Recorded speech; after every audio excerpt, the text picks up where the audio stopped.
தேங்காய் பால் பிரியாணி, புலாவ், சப்பாத்தி இது எல்லாத்துக்குமே ஒரு சூப்பரான காம்பினேஷனா மீல் மேக்கர் கிரேவி இருக்கும். அந்த ரெசிபி தான் இன்னைக்கு நான் உங்களோட பகிர்ந்திருக்கேன். ஒரு பாத்திரத்துல 2 கிளாஸ் அளவுக்கு தண்ணி சேர்த்து அதை நல்லா கொதிக்க வச்சுட்டு 2 கப் அளவுக்கு சோயா சங்க்ஸ் அதுல சேர்த்துட்டு ஒரு 5 நிமிஷத்துக்கு ஊற விட்டுறணும். மிக்சர் ஜார்ல 1 கப் அளவுக்கு துருவின தேங்காய், 10 முந்திரி, 1/2 டீஸ்பூன் கஸ்கஸ் சேர்த்து தண்ணி ஊற்றி நல்லா விழுத அரைச்சி எடுத்துக்கணும்.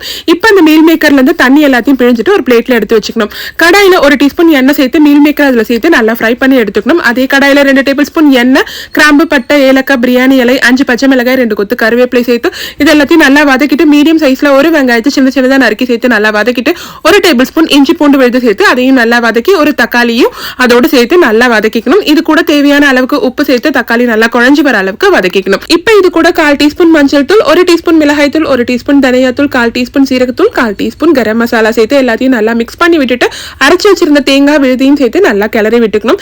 இப்போ இது கூட வதக்கி வச்சிருந்த சோயா சங்க்ஸையும் சேர்த்து நல்லா மிக்ஸ் பண்ணி விட்டுட்டு 1 கப் அளவுக்கு தண்ணி சேர்த்து எண்ணெய் நல்லா பிரிஞ்சு வர அளவுக்கு குக் பண்ணிக்கணும். எண்ணெய் நல்லா பிரிஞ்சு வந்ததும் நறுக்கின கொத்தமல்லியை தூவிட்டு கூடவே வந்து கசூரி மேத்தியும் சேர்த்து நல்லா கிளறி விட்டு எடுத்தீங்கன்னா சூப்பரான சோயா சங்க்ஸ் கிரேவி ரெடி ஆயிடுச்சு. சப்பாத்தியோடலாம் இது அல்டிமேட்டா இருக்கும். ட்ரை பண்ணி பாருங்க. டாடா, பை.